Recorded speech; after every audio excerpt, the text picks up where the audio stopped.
guys, happy new year, happy 2022. Welcome back to another video.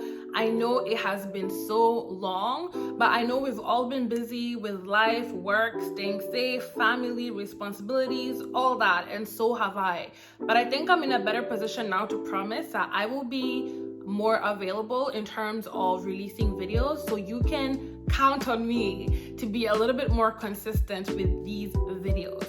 Now, as we begin this new year, I want us to talk about a very important relationship, and that is friendships, because friends are basically family that we have chosen for ourselves, right? And they can either support you in your growth or they can pull you down and pull you back. And we're not about that life. We don't want to be surrounded with negativity because life is short. You want to make sure that people around you truly care, truly love you, and are truly there for you the way you are for them. So today, we're going to be discussing how to spot frenemies in 2022.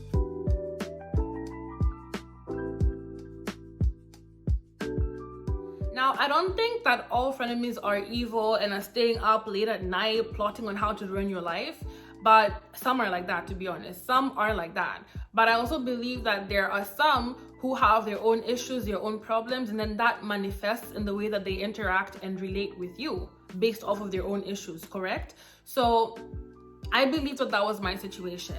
And when I was doing my undergrad in my early 20s, look at me saying early 20s. You guys, I'm grown. I'm a big girl. So in my early 20s, I had a really good friend. I will say, as much as like having fun, going out, uni life, enjoyment. We were friends based off of that. And we used to talk and hang out quite a bit. And we used to be very similar because we liked a lot of the same things and we knew how to have a good time together. However, there were a couple of weird things that she did. For instance, like my mom used to give me a specific amount of money every month to manage, and it was not a lot, so I had to be disciplined. And she, her parent gave her a lot of money. It was almost unlimited. She had like a card to swipe in the cafeteria for free food, not free food, but just like a loaded card to get whatever food she wanted at whatever time. So she had a lot of funds at her expense, like to use freely.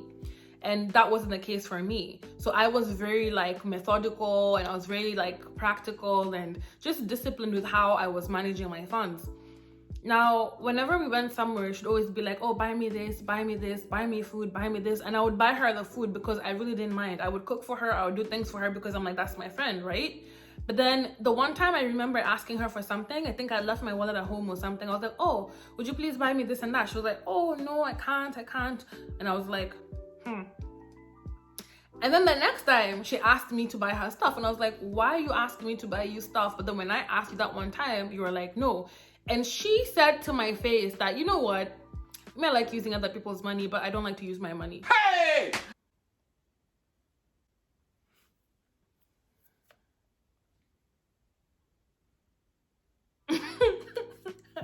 She said to my face that I like using other people's money, but I don't like spending my own money. Mind you, her funds are like a lot, and I knew because she told me versus mine. So I found that really selfish. And there were a few other things like related to that happened. But you may ask, why were you still friends with her? Yo, I was 22, I was 21. So you know what I mean? You learn, you grow over time. So I didn't see her for quite a number of years. Life happens. We both moved to different countries, but we kept in touch. And I felt like, oh, this was a really good friend of mine.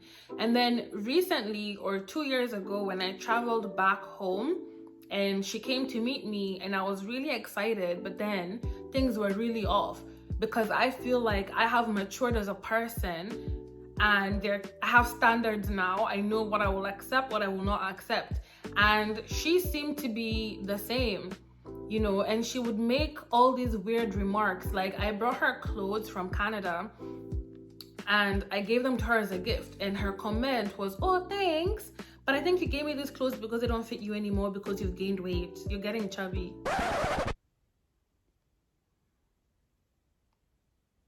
Okay. And then she laughed and she's like, I'm joking. Oh my gosh, thank you. I've missed you. I'm joking. Like, it was so weird. And then it's like I had a flashback and I was like, oh my gosh, is this what I used to go through when I was friends with her? But then when I was younger, I didn't realize. Because now I'm like, what is the purpose of you doing that? I'm with myself every day. So you telling me I've gained, I've put on weight, like, okay, what does that do for me? Like, what is the point of you saying that to me? So I found it very rude and I told her, but she kind of just played it off like, oh, it's a joke, don't take it too serious. I was like, okay, cool. I freed it, like I let it go. Then a couple of days later, I had a couple of friends come over to visit, and we decided to make a big breakfast, like eggs, sausages, all that. And she was sleeping. No, she was in her room just chilling. And I was like, hey, come and help us make breakfast. We're all making breakfast. We're gonna sit down, talk, catch up. And she was like, no, you guys go be my mates, go make the breakfast, and I'm gonna stay in my room and chill. When it's ready, you call me. And I was like, are you serious? And she was laughing. And I think she says things and jabs you, but then she laughs, and then you think it's a joke or it's a really bad joke, and you're kind of like, huh. I just told her, well, we're making the breakfast, so come and join us, come and help us. She was actually serious. This girl let us finish doing everything, cleaning, and then she came out when everything was ready, and she was like, oh, can I have my food? Are we maids? No, we're not. And everyone actually found it really, really rude. And a couple of other things happened during the time that she came to visit, and I realized I don't think me and this girl can ever be on the same page again, because she seems to be on the same level still. She seems to be doing the same things that we were doing when we were 20, 21. And I'm like, it's like 7, 8 years later, like, do better, be better. You know what I mean? And I kind of just felt like I can't be friends with people who act that way, people who make me feel bad about myself, people who make all these snide remarks about you and then laugh and smile like, no, I'm just joking. Like, I can't. And another thing that I remember is the fact that she was unable to take accountability. In the past, when we had arguments, I always try and talk to people and communicate to get their perspective and explain things and try and get to a resolution. And I tried to do that with her in the past about like 2 times during the course of our entire friendship, and she was not able to do it. Like, she's the kind of person, if you guys get into a fight or she makes a mistake, she does not want to talk about it. You guys can ignore each other for like a month, and then when you guys meet again, just act like everything is perfect. Like, don't even talk about it or address the fact that there was an issue before. And I'm not about that life. I never was, I'm not now, and I never will be. So whenever I tried to talk to her about the things that she would do, she would shut down and basically be like, leave me alone, I don't want to talk about it. So just seeing those things now, this is like 2 years ago, I was like, yeah, I don't think we can be friends. Like, it was disappointing because I was really looking forward to seeing her. And in my mind, I'm like, these are gonna be those lifelong friends that, you know, when I get married, she'll be there. When I have kids, she'll be their auntie. But it was looking like it was not gonna be like that. So what happened? Yes. So after I came back home in 2020, a lot happened. I got engaged, I got married, and unfortunately, someone very close to me passed away, right? And as all these things happened, I didn't hear from her at all. She didn't check in on me to offer her condolences or see how I was doing. She didn't like check in on me to congratulate me on my engagement. And when I did get married, this was like a year later, she only sent me a message on Facebook on my page or my wall like anyone else would. Like, we're not close friends. So for me at that point, I just felt like 2020 really changed me a lot. I went through so much. And by the time we got into 2021, in my head, I was like, you know what? I'm leaving her behind in 2020 because so much has happened. There's no friendship at this point. I'm a different person and you're not there for that change. So a week after 2021 began or so, she messaged me and she was like, oh my goodness, I just saw you unfriended me and then followed me on all social media. Do you even have my number? And I was like, no, I deleted it. And she's like, why? You know, I know you're mad at me because I did something wrong when I came to see you and I'm really sorry. Can we be friends? And I told her, no, we can't, because so much has happened, so much has changed, and you weren't there. And when we met, I realized that you weren't the person that I wanted to move forward with in my life. I don't want to be around people who make me feel bad about myself. I don't want to be around people who if I'm meeting you, I have to be afraid, like, oh, let me make sure I've not gained weight before I go see her because she's gonna talk about it. Or let me make sure my nail is not broken or my hair does not look like this because she's gonna talk about it. Like, I don't want to be around such people. It's so toxic and I don't have to deal with it. I don't have to put up with it. So I chose not to. And I told her that. And she was like, why didn't you talk to me about it? And I'm like, here we go again. I have tried to talk to you about the things that you do multiple times, but then you never want to listen. You never want to take accountability. So what is the point of me going down that road again? And when everything that happened in 2020, I'm not going to call you as my friend and be like, hey, my dad just died. Could you check on me? Can you be a good friend? I'm not gonna do that. If as a friend, you can't do that for me on your own, then we're not even friends. If I get married or I get engaged, you can't even call me and see how I'm doing. Congratulations, how do you feel? Like, forget about it. We're not friends. So you can't come back a year later asking to be friends and asking to go back to how things were. It doesn't work that way. And I had to say no to being friends, and it was hard. Like, it hurt me. I even cried because I really care about her. I still do. I want the best for her, but I'm just afraid that if I give her another chance, I'm gonna be in the same space again. I'm gonna feel bad. I'm gonna be made to feel silly, and I don't want anybody around me that gives me those bad feelings.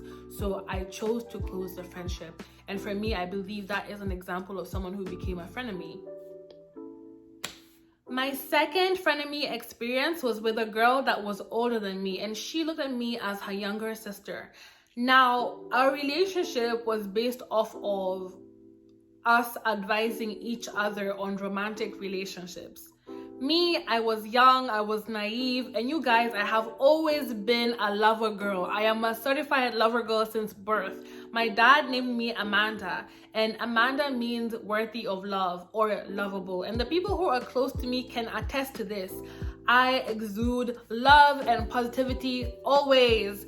Now, when you're in uni, in your early 20s, that is a bad thing because you are like fresh meat for the sharks that are these guys in these streets, man. So I got disappointed like quite a number of times because I expected people to be honest. I expected people to be open like I was, but obviously not everyone has good intentions. So I was naive, but you know what? We live, we learn, and we grow. On the other hand, this chick was a shark. She was a shark.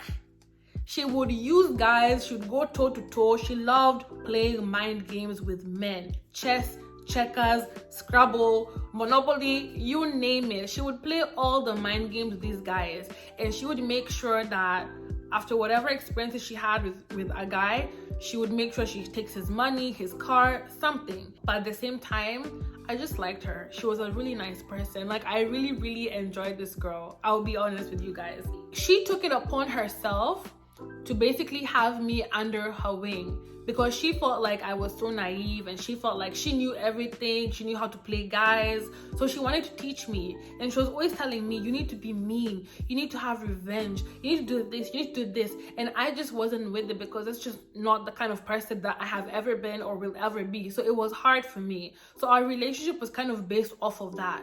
We used to have fun together, but at the same time, we'd always be talking about guys, men, relationships, all that. And we both had our different perspectives. So as time passed, I began to grow into myself as a woman. I began to understand myself as a woman and know what my standards were, what I would tolerate, what I will not tolerate. And as that confidence grew, then I didn't need her anymore. I didn't need to talk to her or ask her for advice about, oh, what does it mean when a guy does this? Because if you do this and I don't like it, I cut you off. You know what I mean? So I believe that she began to get resentful because she felt like I didn't need her anymore because that was what our dynamic was. So years later, after our dynamic changed and I was more confident and I was growing into myself, I was getting engaged. As you guys know, I was getting married. That was all 2020. And she had such a weird and off reaction to me telling her that I was getting engaged and married. First of all, she felt some type of way because I didn't tell it to her directly. She wanted me to tell her directly because she found it off social media. But I kind of just feel like we're not talking much at that time. So, you know what I mean? I don't know what to say. But aside from that, she would always make comments to make me feel guilty about getting married. Like, oh, I know how chicks act once they get married. They think they're better than other people. I feel like when you get married, you're not going to talk to me anymore. You're not going to have any more time for me because now you're going to be busy with your husband. And it's like, why are you saying that? Like, I would always call her, I would always text her, even more than she would call me. But then every time I would just be on the phone listening to her, making me feel bad about getting married and telling me how I will abandon her and leave her single and blah blah blah blah blah. Like, it was just too much, and it was nagging and it was irritating to hear, especially since I have never been that kind of person and I never ever did that to her. So she was basically projecting her own issues onto me. And I thought at some point, like, I had to prove myself by continuing to call her. But every time I would call her, it would be the same cycle of guilting me and making me feel bad. And for me, the last straw was when she asked to kind of say hi to my husband. I was like, okay, cool, you can say hi to him. This was before we got married. And when she got on the phone, she tried to throw me under the bus. She basically began by saying, oh, don't cheat on her, don't make her suffer, you know, that's my small sis, she just cried too much over these guys. And I was like, what the heck are you doing? Like, are you trying to embarrass me? Like, what are you doing? Like, shut up. But I thank God that my husband and I are like this. You know, we are good friends. I had told him a lot of what I'd gone through in my life, so there was nothing new that she was telling him. So even if someone tries to throw me under the bus, you will fail, because he already knows. So he told her himself, like, stop, chill, take a beat. I don't want to hear what you're telling me. First of all, I already know it. And if someone is going to cheat, you telling them not to cheat is not going to make them not cheat. Why are you trying to make me feel like my girl she's gone through, like, why are you doing all that? Like, chill. So she was like, oh no, I was just warning you so that you don't, he's like, I don't need you to tell me what to do with my woman. Like, I already know. Stop it, back off. So she did.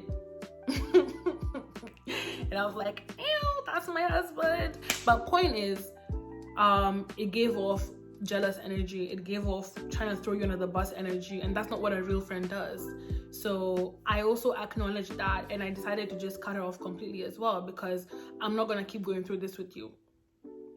The energy feels off, your intentions feel off, and I will not keep doing the whole guilt trip cycle with you anymore. So I stepped back and I also dropped her as a friend. We communicated again, and she apologized and she acknowledged everything that she did, and I decided to give her a second chance. But then it's like, when we tried, everything was off. I feel like the relationship was broken. So it's just very complicated, like, on her part. I want to be a friend, I want to be there, I want to talk, I want to, laugh, but she can't do that with me anymore for some reason. So I just decided to step back and leave it alone. Like, I'm not gonna waste my time or my energy on people who are moving mad, people who are acting weird. So that's my experience. A frenemy is somebody that says things to put you down. A frenemy is someone that has no loyalty to you. A frenemy is someone who uses you for whatever they can get from you, be it money, clout, to look good. A frenemy will use you and use you up. A frenemy is not supportive. If anything good happens in your life, it's hard for them to be happy for you. They don't support you. They're jealous. So they'll say things to sow doubt in your mind. A frenemy is all these things. However, the most important thing is for you to trust your gut. Because when there is a frenemy around you, you will feel it in your spirit. You will feel it in your chest. You will know that something is off. So that is a frenemy. So I hope that as we get into the rest of this year, that you guys will be able to discern and figure out who should be around you and who should not. And as you do that, as you figure all this out, make sure that you yourself are not a frenemy. Make sure that you are giving the love, the support, the positivity that you want to receive as well. So with that, I will leave you and I will see you next time.